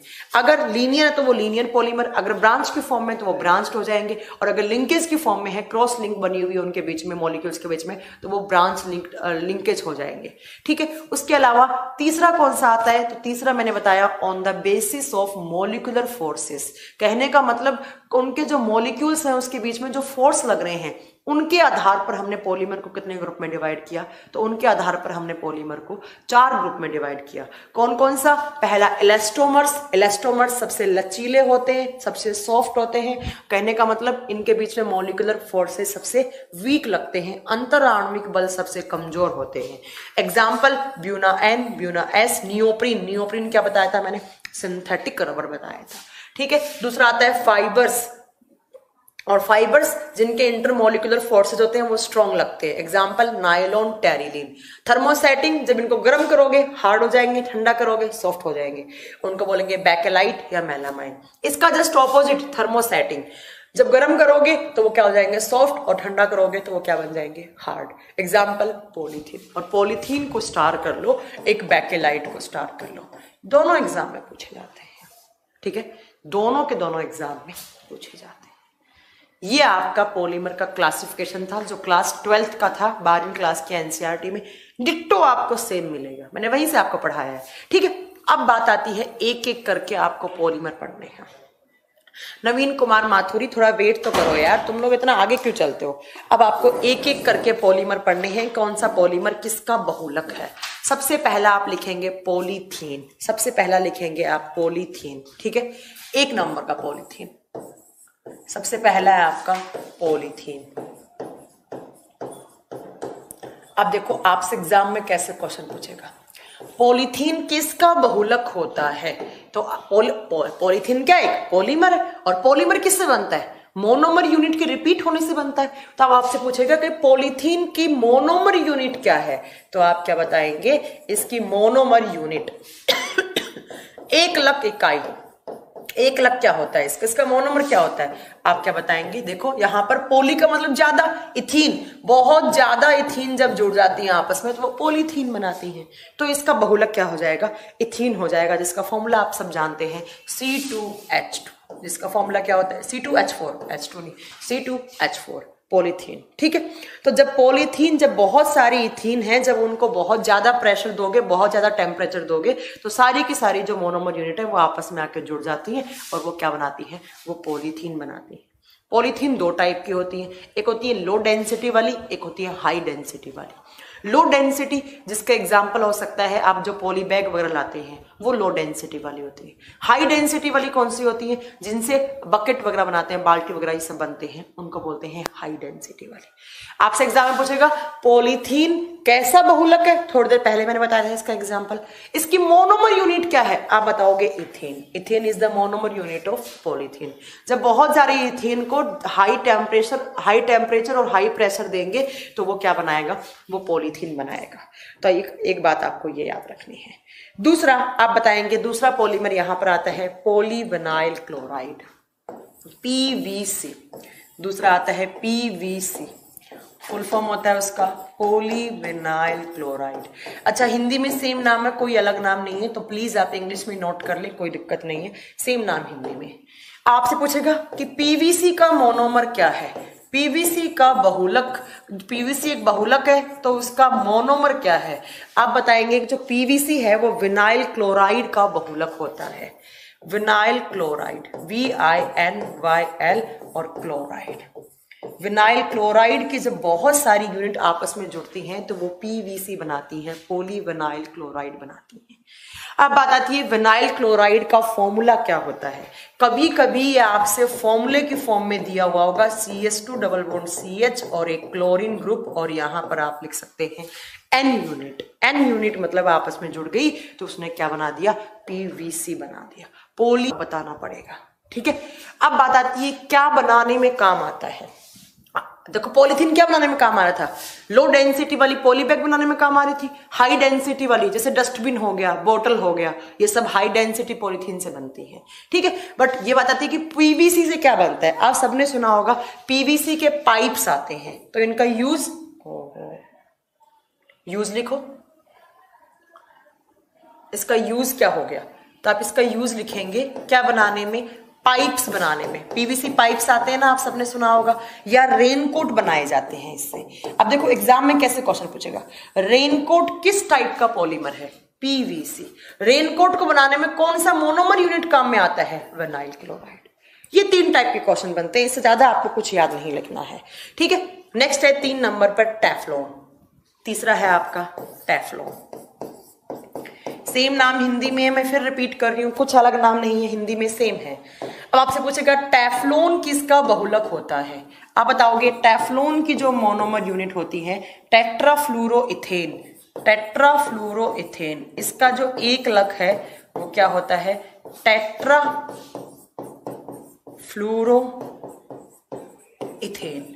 ये आपके पास ऑप्शन में होगा, ठीक है। टेट्राफ्लूरोइथेन किसका पॉलीमर है, तो आप बताएंगे टेफ्लॉन का मोनोमर यूनिट है। अब बात आती है इसके फॉर्मूले की, तो इसका फॉर्मूला होता है CF2 का N यूनिट, ठीक है। ये क्या हो गया, आप बताएंगे ये टेफ्लॉन का पूछा जाए आपसे मोनोमर यूनिट क्या है, तो आप क्या बताएंगे, टेट्राफ्लूरोइथेन। CF2, अच्छा चलो CF2 है, ये सही से लिख लेना, कहीं गलत मत लिख लेना, डबल बॉन्ड CF2। चलो मैं रब करके अच्छे से लिख देती हूँ, पता लगे तो हम लोग कुछ। CF2 and N unit. अब बात आता है इसका यूज कहाँ होता है, आप बताएंगे नॉन स्टिकी यूटेंसिल्स बनाने में। आपने देखा होगा बहुत सारे हमारे घरों में फ्राई पैन आता है, तवा आता है ना, तो वो सब किससे बनते हैं, नॉन स्टिकी, मतलब जिसपे खाना वाना चिपकता नहीं है ना, समझते हैं ना, खाना वाना ना चिपके। जैसे नॉन स्टिकी कुकवेयर आते हैं ना बहुत सारे, जैसे उसके प्रेस्टीज वगैरह के आते हैं, है ना, तो ये आपको याद रखना है। ये एग्जाम में बहुत बार पूछा हुआ है कि हमारे रसोई घर में, हमारे किचन में जो नॉन स्टिकी यूटेंसिल्स होते हैं उनको बनाने के लिए कौन सा पॉलीमर यूज में होता है, आप क्या बताएंगे, टेफ्लॉन यूज में होता है। और टेफ्लॉन की मोनोमर यूनिट टेट्राफ्लूरोइथेन। हाँ, लीकेज प्रूफ में भी बनता है, यस साकेत आपने सही बोला, बट ये याद रखना है नॉन स्टिकी यूटेंसिल्स किचन में, जो हमारे रसोई घर में जो हम यूटेंसिल्स यूज में लेते हैं जिनके ऊपर खाना चिपकता नहीं है, वो सब बनाने में, ठीक है। चलो 4 नंबर लिखे, स्लाइड को हटा देते हैं, बाद में वापस पढ़ेंगे हम। 4 नंबर पे आपको लिखना है PAN, पोली एक्रिलोनाइट्राइल। नेक्स्ट है 4 नंबर पे PAN, पोली एक्रिलोनाइट्राइल, पोली एक्रिलोनाइट्राइल, PAN। कभी कभी PAN का फुल फॉर्म पूछता है, पोली एक्रिलोनाइट्राइल। अब क्वेश्चन आता है कि इसका मोनोमर क्या होता है, तो आप बताएंगे पोली हटा दो, एक्रिलोनाइट्राइल बच जाएगा। तो इसका मोनोमर, इसका 1 लाख यूनिट, 1 लाख इकाई क्या होगा, तो आप बताएंगे वो होगा एक्रिलोनाइट्राइल, ठीक है। पोली का मतलब बहुत ज्यादा, ठीक है, और पोली हटा दोगे तो क्या बचेगा, एक्रिलोनाइट्राइल बचेगा। अब बात आती है इसका फॉर्मूला क्या है, तो आप बताएंगे इसका formula CH2 double bond CH single bond CN की नंबर ऑफ यूनिट्स, ठीक है। जब मैंने यहां पर Cl ग्रुप जोड़ दिया था तो पीछे कौन सा बन रहा था, अभी मैंने थोड़ी देर पहले पढ़ाया था, है ना, और अगर मैंने यहां पर CN जोड़ दिया तो वो कौन सा बन जाएगा, PAN, पोली एक्रिलोनाइट्राइल, ठीक है। अब क्वेश्चन आता है इसका यूज कहाँ होता है, आप बताएंगे वुलन क्लॉथ बनाने में, सर्दियों के कपड़े बनाने में वुलन क्लॉथ्स बनते हैं इससे, और इससे फाइबर्स भी बनाए जाते हैं, रेसे बनाए जाते हैं बहुत ज्यादा, ठीक है। रेसे वगैरह बनाने में या सर्दियों के कपड़े बनाने में, आपने देखा होगा ना, जिसको सर्दियों में हम कपड़े पहनते हैं, मोटे मोटे कपड़ा आता है जो थोड़ा मतलब सिल्की सा होता है, थोड़ा सा चमकता है ना। प्रेशर कुकर में कौन सा पॉलीमर होता है, रुक जाओ यार, तुम लोग बहुत आगे चलते हो, ठीक है। तो सर्दियों के कपड़े बनाने में कौन सा पॉलीमर, आप बताएंगे PAN, पोली एक्रिलोनाइट्राइल। किसका बहुलक, एक्रिलोनाइट्राइल का, और इसका formula CH2 double bond CH single bond CN, ठीक है। ये आपको याद रखना है। 4 हो गए आपके। नेक्स्ट लिखो 5 नंबर वाला। 5 नंबर पे आप लिखेंगे PAN के बाद आप लिखेंगे नायलॉन 66। नेक्स्ट लिखेंगे आप नायलॉन 66। ये 66 नहीं होता है, 6,6 होता है, ठीक है। देखो नायलॉन किससे बना है, LON का मतलब होता है लंदन, और NY का मतलब होता है न्यूयॉर्क। न्यूयॉर्क और लंदन दोनों नाम से इसको लिया गया है, न्यूयॉर्क और लंदन दोनों नाम से इसको लिया गया है, ठीक है। अब आपको एक याद रखना एक बात कि यह है पहला आर्टिफिशियल बहुलक है जो इंसान द्वारा बनाया गया। It is first artificial polymer that is prepared by humans. Hindi में क्या लिखेंगे? ये मानव के द्वारा बनाया गया पहला बहुलक है। ये मनुष्य के द्वारा बनाया गया पहला बहुलक है। यही एग्जाम में बहुत बार क्वेश्चन आता है कि हाँ, एक बच्चा पूछ रहा है मैम नायलॉन का मतलब क्या है, बता देती हूँ मैं। दो नाम से बनाए। पहला NY का मतलब होता है न्यूयॉर्क, न्यूयॉर्क कंट्री। दूसरा LON का मतलब है लंदन, लंदन। ठीक है। और आप एक पॉइंट हमेशा याद रखेंगे कि it is first artificial polymer that is prepared by humans. पहला कृत्रिम बहुलक है जो कि मनुष्य द्वारा बनाया गया। किसके द्वारा बनाया गया? ह्यूमंस। तो ये कैसा हो गया? ये सिंथेटिक हो गया। इसलिए मैंने पीछे किसके एग्जाम्पल में लिखा था? ये सिंथेटिक के एग्जाम्पल में लिखा था। अब बात आता है कि इसकी मोनोमर यूनिट क्या होती है। इसको तो आप पक्का स्टार कर लो, ये पक्का आपसे एग्जाम में पूछा जाएगा, हमेशा आता है। इसकी 1 लाख इकाई क्या होती है, इसकी मोनोमर क्या क्या है। तो आप बताएंगे कि इसकी मोनोमर 2 होता है। एक होता है एडिपिक एसिड, दूसरा होता है हेक्सामेथिल डाइअमाइन। कौन कौन सा? पहला बताएंगे एक एसिड होता है, कौन सा? एडिपिक एसिड, एडिपिक अम्ल। प्लस आप बताएंगे हेक्सामेथिल डाइअमाइन, हेक्सामेथिल डाइअमाइन। प्लस कौन सा एसिड? Adipic acid. और यही एग्जाम में आता है कि एडिपिक एसिड कौन सा बहुलक बनाने में काम में लेते हैं। आप क्या बताएंगे? वो नाइलॉन 6 बनाने में काम आता है। अब बात आती है एडिपिक एसिड और इन दोनों का फॉर्मूला क्या है।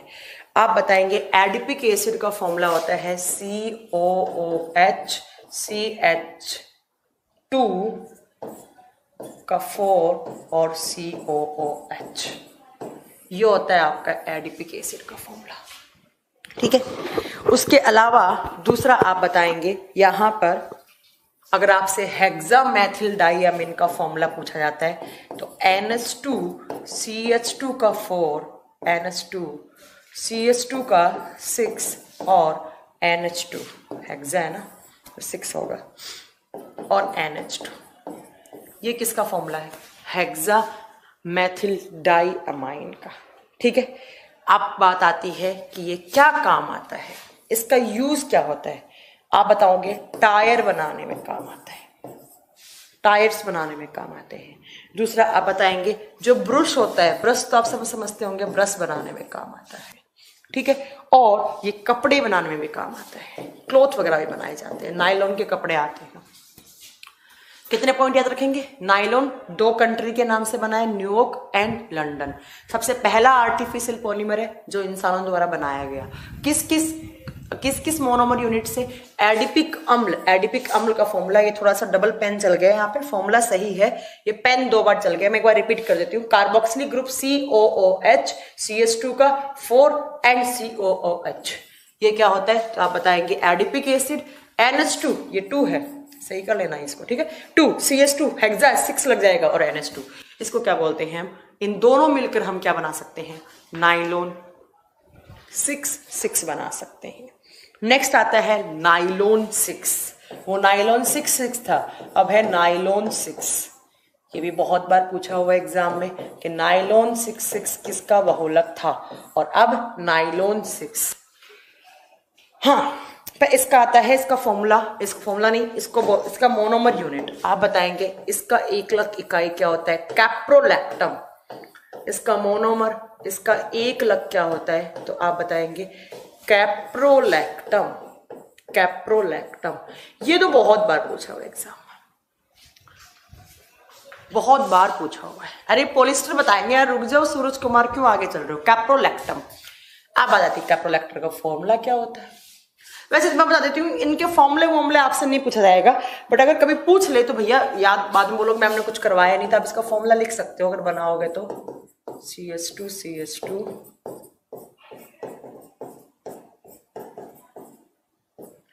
कीटोन ग्रुप होता है, और साथ में N किससे? हाइड्रोजन से। ये ऊपर मैंने हाइड्रोजन लिखा है, ये हाइड्रोजन है।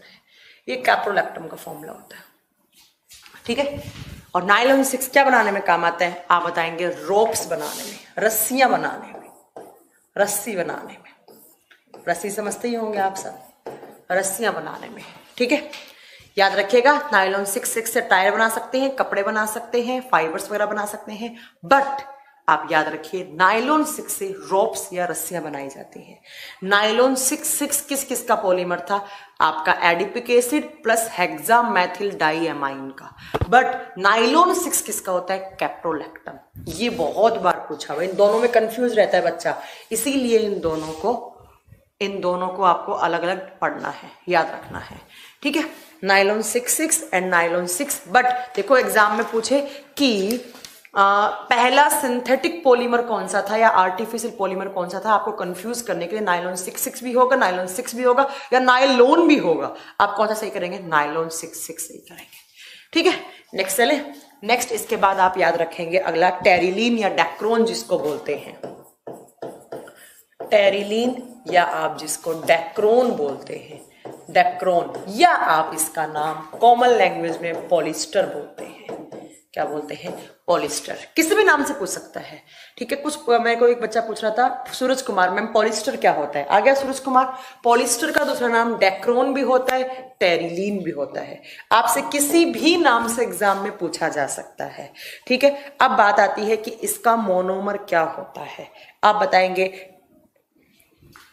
इसकी 1 लाख इकाई मोनोमर। मोनोमर का मतलब होता है 1 लाख, मतलब किसकी बार बार रिपीटिंग यूनिट से ये बना है। तो आप बताएंगे टेरेपैथेलिक एसिड।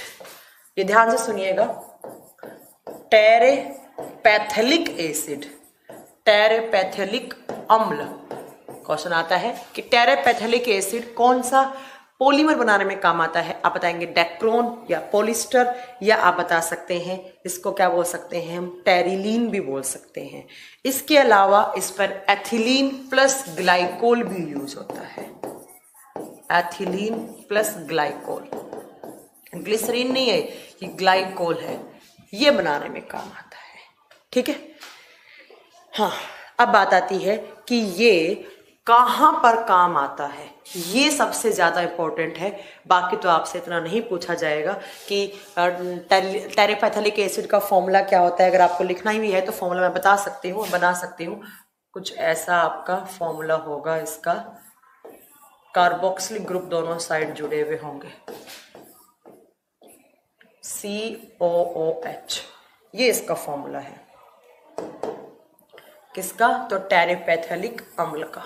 अब पूछे आपसे कि एथिलीन प्लस ग्लाइकोल दोनों एक साथ लिखा जाता है, एथिलीन प्लस ग्लाइकोल दोनों एक साथ लिखा जाता है, इसका फॉर्मूला क्या होता है? आप बताएंगे CH2OH, CH2OH। तो ये दोनों मोनोमर होती हैं किसकी? तो आप बताएंगे दोनों मोनोमर किसकी होती है? टेरिलीन, डेक्रोन या पॉलिस्टर। एक क्वेश्चन आता है, किस डेक्रोन या पॉलिस्टर का उपयोग सबसे पहले कौन से कंट्री ने किया था? किस देश में सबसे पहले ये यूज में लिया गया था? आप बताएंगे इंग्लैंड में। इंग्लैंड में सबसे पहले यूज में लिया गया था। इंग्लैंड में सबसे पहले टेरिलीन या पुनीत सोनी, यस आपका आंसर है यस। ठीक है, तो ये आपसे एग्जाम में बहुत बार पूछा जाता है कि डेक्रोन, पॉलिस्टर या टेरिलीन को बनाने के लिए कौन से एसिड का यूज में लिया जाता है। आप बताएंगे टेरेपैथेलिक एसिड, साथ में ethylene plus glycol, CH2OH, CH2OH। ठीक है, और ये इनकी मोनोमर यूनिट है, सबसे पहले इंग्लैंड में यूज हुआ था। अब बात आती है ये क्या बनाने में काम आता है, इसको स्टार कर लेना, ये हेलमेट बनाने में काम आता है। जब हम गाड़ी 2 व्हीलर चलाते हैं तो जो हम हेलमेट लगाते हैं वो बनाने में काम आता है। एक ये सबसे कम ज्वलनशील होता है, इजीली जलता नहीं है, ये सबसे लोवेस्ट इनफ्लेमेबल होता है, सबसे कम ज्वलनशील होता है, टेरिलीन या कौन सा, डेक्रोन। ये आपको याद रखना है। ठीक है, इसके अलावा नेक्स्ट है आपका रबर। नेक्स्ट है आपका रबर, और रबर तो मैम 2 होते हैं। कौन कौन से मैम? एक नेचुरल और दूसरा कौन सा, सिंथेटिक। तो रबर लिखिए जरा। पहला है नेचुरल रबर, हिंदी में क्या बोलेंगे? प्राकृतिक रबर, प्राकृतिक रबर। दूसरा लिखेंगे synthetic rubber, synthetic rubber. Hindi में बोलते हैं इसको संश्लेषित या कृत्रिम रबर, संश्लेषित या कृत्रिम रबर। ठीक है। अभी मैंने आपको एक सेंटेंस बोला था कि जो नेचुरल रबड़ होता है उसकी मोनोमर यूनिट क्या होती है, मैंने बताया था आइसोप्रीन। क्या होती है इसकी मोनोमर यूनिट, आप बताएंगे आइसोप्रीन। इसका मोनोमर पूछा जाए तो आप बताएंगे 1,00,000 इकाई क्या होती है, आइसोप्रीन। आइसोप्रीन। और इधर कौन सा है, इधर मैम नियोप्रीन है, इधर नियोप्रीन है। ठीक है, ये आपको याद रखनी है बात। एक बात और याद रखना है आपको कि जो नेचुरल रबड़ है उसका मोनोमर का तो एक ही नाम है आइसोप्रीन, बट नियोप्रीन की जगह कभी कभी एक नाम और लिखा होता है क्लोरोप्रीन। क्लोरोप्रीन तो ये भी आप सही कर देना, क्योंकि यहाँ पर Cl क्लोरीन ग्रुप जुड़ा होता है, तब इसका फॉर्मूला बनाएंगे आप नियोप्रीन का, तो यहाँ पर क्लोरीन ग्रुप जुड़ा होता है, तो इसलिए इसको कभी कभी Cl जुड़ा हुआ होता है क्लोरीन, तो इसको क्लोरोप्रीन भी कह सकते हैं आप, याद रखिए। ठीक है, अच्छा कैसे तो मैं बता देती हूँ, चलो कभी कंफ्यूज ना हो आप। CH2 CH और CH2 जुड़ता है तो यहाँ पर फर्स्ट सेकंड नंबर वाला कार्बन है, यहाँ से एक क्लोरीन जुड़ा होता है, इसीलिए इसको क्लोरोप्रीन करके भी टर्म दिया जाता है, इसीलिए इसको क्लोरोप्रीन करके भी टर्म दिया जाता है। तो ये नियोप्रीन होता है। ठीक है, तो नियोप्रीन या क्लोरोप्रीन क्या बनाते हैं, तो आप बताएंगे आर्टिफिशियल रबड़ बनाते हैं। और इसी में आर्टिफिशियल में दो आते हैं, ब्यूना N और ब्यूना S भी आते हैं। यहीं पर आप लिख सकते हैं, यहाँ पर ब्यूना N रबड़ के टाइप है, Buena N and Buena S भी आते हैं, ये रबड़ के टाइप है। ठीक है पुनीत, यही आप पूछ रहे थे, शायद मैंने बता दिया है। अब देखो इस रबड़ से आप एक टर्म सुनोगे जो एग्जाम में बहुत बार आता है, वल्केनाइजेशन ऑफ रबड़। ये क्या होता है, बहुत बार सुनते हैं। देखिए यहाँ से 3 क्वेश्चन बनते हैं। नेक्स्ट मैं यहीं पर रबड़ में ही लिख रही हूँ, रबड़ में एक नेक्स्ट आपका एक छोटे सा हेडिंग है, एक टर्म पढ़ोगे आप बहुत बार बुक्स में या क्वेश्चंस में, जब क्वेश्चंस आएंगे बहुत बार तो आप पढ़ोगे वल्केनाइजेशन ऑफ रबड़। वल्केनाइजेशन ऑफ रबड़ क्या होता है, और हिंदी में इसको बोलते हैं रबड़ का वल्किनीकरण। रबड़ का वल्किनीकरण ये क्या होता है, ये टर्म आप बहुत बार पढ़ोगे, रबड़ का वल्किनीकरण। ये किस प्रोसेस को बोलते हैं, आप बताओगे कि जो नेचुरल रबड़ होता है वो बहुत सॉफ्ट होता है। ये प्रोसेस क्या होता है तो मैं आपको बता देती हूँ। जो हमारा नेचुरल रबड़ है, नेचुरल कौन सा था, तो आप बताएंगे यहाँ पर लिखा था मैंने आपका आइसोप्रीन। जो आइसोप्रीन होता है वो बहुत सॉफ्ट होता है, तो नेचुरल रबड़ को हार्ड करने के लिए आप उसको हीट देते हैं। हीट के साथ साथ आप इसको क्या देते हैं, सल्फर देते हैं। एस का मतलब क्या होता है, सल्फर। जब आप नेचुरल रबड़ को सल्फर के साथ गर्म करेंगे तो ये सल्फर क्या करता है, जो आइसोप्रीन है उसके बीच में क्रॉस लिंकेज बना लेगा। कैसे बना लेगा, ये ऐसे क्रॉस लिंकेज बन जाएगी इनके बीच में, और क्रॉस लिंकेज करते ये क्या हो जाएगा, हार्ड हो जाएगा। तो नेचुरल रबड़ को हार्ड करने के लिए हम क्या यूज लेते हैं, एस क्या होता है, सल्फर। सल्फर क्या करता है, जो नेचुरल रबड़ है उसके जो मॉलिक्यूल्स है उसके बीच में क्रॉस लिंकेज बना लेता है, और ये अब क्या बन गया, ये हार्ड बन गया। और अब जो हमें रबड़ मिलेगा, इस रबड़ को हम नाम क्या देते हैं, इसको वल्केनाइज्ड रबड़ का नाम देते हैं। इसको क्या नाम देते हैं, वल्केनाइज्ड रबड़, और हिंदी में बोलते हैं वल्कीकृत रबड़। वल्कीकृत रबड़। तो आपसे एग्जाम में क्वेश्चन कैसे पूछेगा, देखिए जरा। पहला क्वेश्चन पूछेगा कि नेचुरल रबड़ को हार्ड करने के लिए आप कौन सी प्रोसेस यूज में लेते हैं, आप बताएंगे वल्केनाइजेशन। ओह क्या हो गया, आप क्या बताएंगे, वल्केनाइजेशन प्रोसेस यूज में लेते हैं। उसमें क्या करते हैं, नेचुरल रबड़ मैम बहुत सॉफ्ट होता है, उसको गर्म करते हैं किसके साथ, सल्फर के साथ। और सल्फर के साथ जब गर्म करेंगे, सल्फर क्या करेगा, जो आइसोप्रीन है उसके जो मॉलिक्यूल्स है उसके बीच में क्रॉस लिंकेज बना लेगा, और क्रॉस लिंकेज बनाते ही वो क्या हो जाएगा, वो हार्ड हो जाएगा, वो कठोर हो जाएगा। और अब जो रबड़ मिलेगा वो कैसा होगा, वो वल्केनाइज्ड रबड़ होगा, या वो बहुत कठोर रबड़ होगा।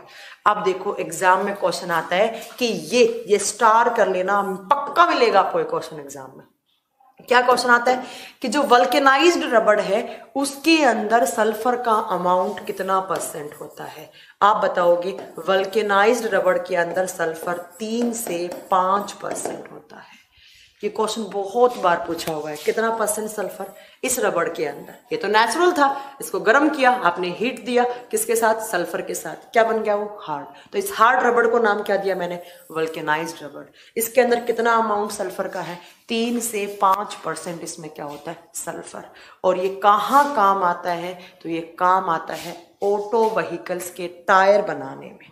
आप बताएंगे ये कहाँ काम में लेते हैं हम? It is used in making auto vehicles tyre, गाड़ियों के टायर बनाने में, गाड़ियों के टायर बनाने में। कभी कभी देखो कैसे घुमाकर पूछते हैं, ऑटो व्हीकल्स टायर में कितना % सल्फर का होता है? तो आप वो भी क्या बताएंगे? 3 से 5% ही सल्फर होता है। इस प्रोसेस को हम क्या बोलते हैं? वल्केनाइजेशन बोलते हैं। चलो आगे, समझ में आ गया। मैं मान सकती हूँ जो बच्चे साइंस बैकग्राउंड से नहीं है उनको थोड़ी सी प्रॉब्लम आ रही होगी, बट ये सारा प्योरली थ्योरी वाला चैप्टर है, आपको ऐसे मतलब रट्टे लगाने वाली बातें हैं, बट क्वेश्चन जरूर आएगा, एक क्वेश्चन पक्का आएगा। नेक्स्ट है आपका बेकेलाइट। नेक्स्ट पॉलीमर कौन सा है आपका? बेकेलाइट। अपने हाथ से अच्छे अच्छे नोट्स बनाना और अपने दिमाग में 3-4 बार लिख लेना, पेन से, दिमाग में नहीं मतलब कॉपी में 3-4 बार पेन से लिखेंगे, एकदम याद हो जाएंगे। बेकेलाइट किस किस का होता है? तो आप बताएंगे फिनोल प्लस फॉर्मेल्डिहाइड। अब फिनोल प्लस फॉर्मेल्डिहाइड आपको सबको पता है कौन सा ग्रुप होता है? CHO। ये मैं आपको पहले ही पढ़ा चुकी हूँ कार्बन वाले चैप्टर में। फॉर्मेल्डिहाइड, फिनोल प्लस फॉर्मेल्डिहाइड का मोनोमर, ये दोनों क्या? ये मोनोमर है, इसकी 1 लाख इकाइयां हैं, ये मोनोमर है। तो आपसे पूछे कि बेकेलाइट की मोनोमर यूनिट क्या होता है, तो आप बताएंगे कि फिनोल प्लस फॉर्मेल्डिहाइड। एक बात याद रखिएगा कि बना सकते हैं आप, अगर आपको बनाना है तो फिनोल OH प्लस HCHO या CHO लिख लो, एक ही बात है, या HCHO या CHO।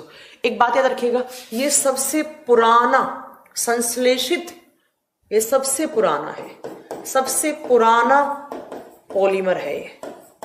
पुराने जमाने में सबसे पहला यही आया था, सबसे पुराना बहुलक है ये। है कैसा? सिंथेटिक है, वही थोड़ी देर पहले पढ़ाया था मैंने, सिंथेटिक है बट सबसे पुराना है, ये याद रखिएगा। सबसे पुराना बहुलक पूछा जाए एग्जाम में कौन सा, तो आपके बताएंगे वो बेकेलाइट है। क्या बनाने में यूज आता है? आप सबको पता होगा बेकेलाइट के क्या बनते हैं? स्विच बनते हैं। जो इलेक्ट्रिकल स्विच जो हमारे घरों में यूज होते हैं, जो वो किसके बनते हैं? बेकेलाइट के। तो याद लिखिए, uses in making of electric switch.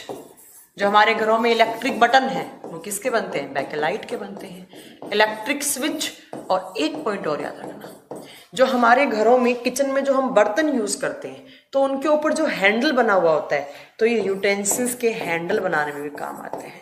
Utensils के हैंडल बनाने में, जैसे कुकर का हैंडल है या फ्राई पैन का हैंडल है, तो वो सब किससे बनते हैं?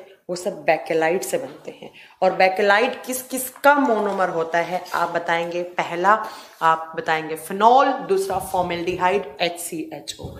सबसे पुराना बहुलक है कैसा? सिंथेटिक है, संश्लेषित है।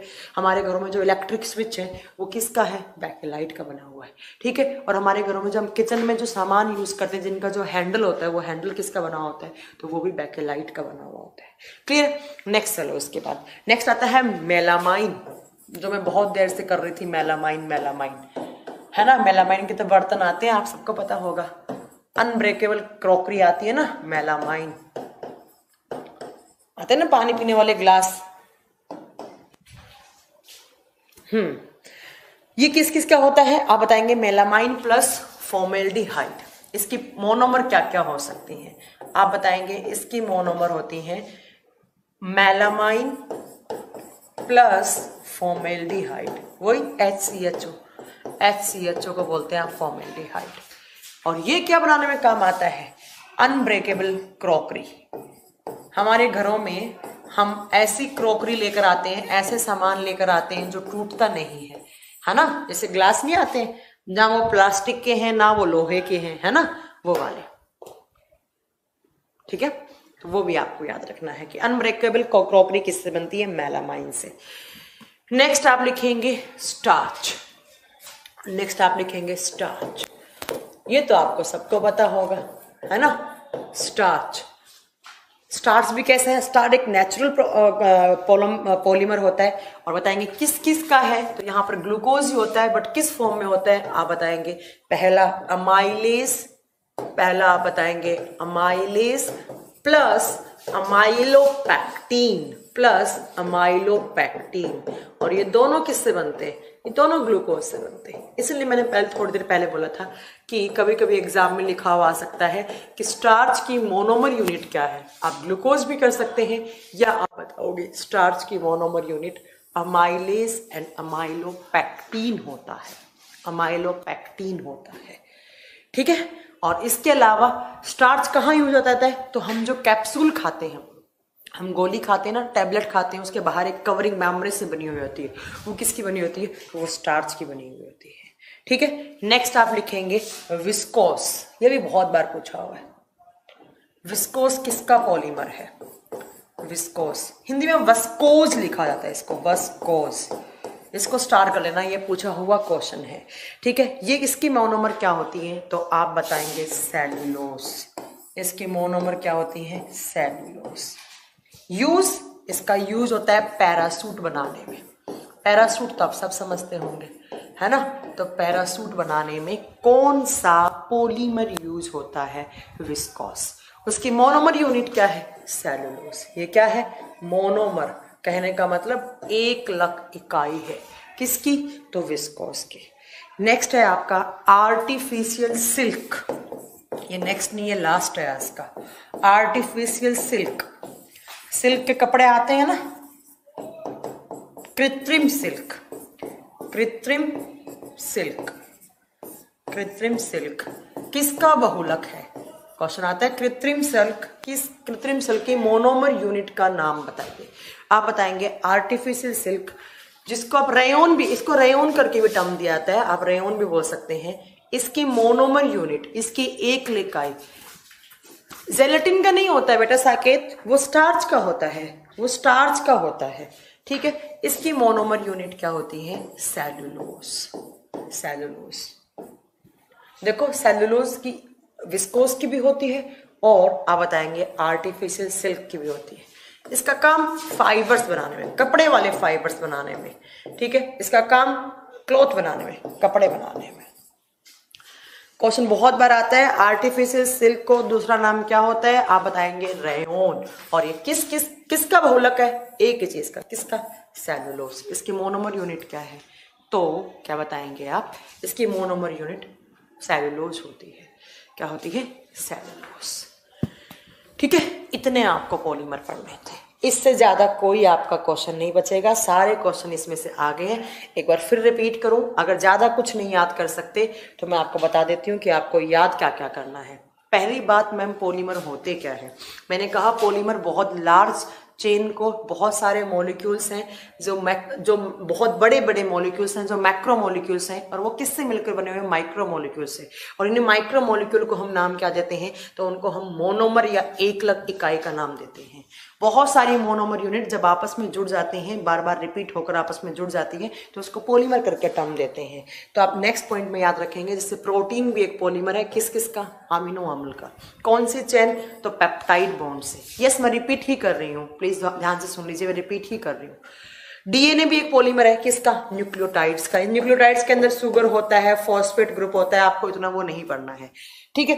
नेक्स्ट आप याद रखेंगे कि इन पॉलीमर्स के क्लासिफिकेशन होते हैं, बहुलकों के प्रकार हैं। 12th क्लास की एनसीईआरटी उठाना, डिट्टो मैंने वैसा ही पढ़ा है जैसे 12th क्लास की एनसीईआरटी में लिखा हुआ था। पहला क्लासिफिकेशन कैसा है, on the basis of origin. 3 type के नेचुरल फॉर्म में पाए जाएंगे, ये सेमी सिंथेटिक जो दोनों का कॉम्बिनेशन से बने, सिंथेटिक जो इंसानों द्वारा बनाए गए हैं। कौन कौन सा, नायलॉन 6, स्टेरिलिन, पीवीसी, आर्टिफिशियल रबर जिसको हम नियोप्रिन बोलते हैं, और नेचुरल को क्या बोलते हैं, आइसोप्रीन बोलते हैं, ठीक है। एक क्लासिफिकेशन ये हो गया। दूसरा क्लासिफिकेशन आपको याद रखना है, हाँ, दूसरा क्लासिफिकेशन आप यहां से याद रखेंगे, on the basis of structure. इनके स्ट्रक्चर के आधार पर कि इनके बीच में जो इंटरमोलिक्यूलर जो आपके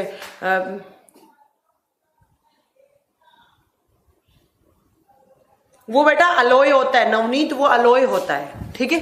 तो आप बताएंगे कि इनके स्ट्रक्चर में लीनियर भी हो सकते हैं, ब्रांच भी हो सकते हैं, लिंकेज वाले मेनामाइन और बेकेलाइट है, इसलिए स्ट्रांग होते हैं। और जो हाई डेंसिटी पॉलीथीन होती है, जैसे आप बताएंगे, जैसे डस्टबिन हो गया, बोतल हो गए, वो किससे बनते हैं? हाई डेंसिटी पॉलीथीन से। वो लीनियर फॉर्म में होती है। और लो डेंसिटी जैसे पॉलीबैग पॉलीथीन जिसमें आप सामान लेकर आते हैं, जिसको बैन कर रखा है, तो वो किस टाइप का है? ब्रांच्ड पॉलीमर है। उसके अलावा आप नेक्स्ट बताएंगे यहां पर, नेक्स्ट बताएंगे आप कि टाइप्स ऑफ पॉलीमर इनके जो on the basis of origin, क्यों आ गया वापस? हाँ, नेक्स्ट इनके जो इंटरमोलिकुलर फोर्सेस हैं उसके बेसिस पे कितने टाइप में? 4 टाइप में। कौन कौन से? Elastomers, fibres, thermosetting, thermoplastic. इनके एग्जाम्पल याद रखिएगा। सबसे स्ट्रॉन्ग कौन सा? तो आप पूछेंगे थर्मोसेटिंग सबसे स्ट्रॉन्ग होता है और इलास्टोमर्स सबसे वीक होते हैं, क्योंकि यहाँ पर वीक फोर्स लगते हैं, यहाँ पे स्ट्रॉन्गेस्ट लगते हैं। ठीक है, इसके अलावा एक एक करके आपको सारे पॉलीमर याद रखने हैं। पहला पॉलीथीन, पीवीसी, टेफ्लॉन याद रखिएगा, ज्यादा पूछा जाता है। नाइलॉन 66, नाइलॉन नाई का मतलब होता है न्यूयॉर्क, और एलोन का वाला लंदन। सबसे पहले न्यूयॉर्क और लंदन में यूज में लिया गया था ये। एडिपिक एसिड हेक्सामेथिल डाइअमाइन का मोनोमर होता है। नायलॉन से रॉप्स बनाई जाती हैं, वो किस किस का मोनोमर? कैप्रोलैक्टम का फॉर्मूला ये होता है। उसके अलावा नेक्स्ट टेरिलीन, जिसको डेक्रोन या पॉलिस्टर कह सकते हैं, वो किसका होता है? टेरेपैथेलिक एसिड के साथ आप बताएंगे थाइलिन प्लस ग्लाइकोल होता है। ठीक है, नेक्स्ट आप याद रखेंगे कि जो नेचुरल रबड़ होता है वो बहुत सॉफ्ट होता है। उसको आप जब गर्म करोगे किसके साथ? सल्फर के साथ, तो सल्फर क्या करता है? उसके इंटरमोलिक्यूल्स के बीच में क्रॉस लिंकेज बना लेता है, तो वो बहुत हार्ड हो जाता है और उसका काम ऑटो व्हीकल्स टायर बनाने में काम करते हैं। और उसको वल्केनाइज्ड रबड़ बोलते हैं, जिसके अंदर 3 से 5% सल्फर होता है। बाकी बेकेलाइट स्विच बनाने में काम आता है। ये कुछ आप याद रख लेंगे अपने आप। मेलामाइन आप अपने घरों में जो अनब्रेकेबल क्रॉकरी आती है, जो टूटती नहीं है गिरने विरने से, वो बनाने में। स्टार्च हो गया, आर्टिफिशियल सिल्क हो गया, वगैरह वगैरह, ये सब आप याद रख लेना। ठीक है, इतना आपको पॉलीमर में पढ़ना था। इससे ज्यादा आपसे पॉलीमर में कुछ क्वेश्चन नहीं आएंगे, याद रखिएगा। एग्जाम में पक्का एक क्वेश्चन मिलेगा, किसका मोनोमर कौन सा है, या कौन सी मोनोमर आपस में जुड़कर कौन सा पॉलीमर बनाती हैं, या इनका क्लासिफिकेशन। ठीक है, तो आज की क्लास में इतना बहुत है।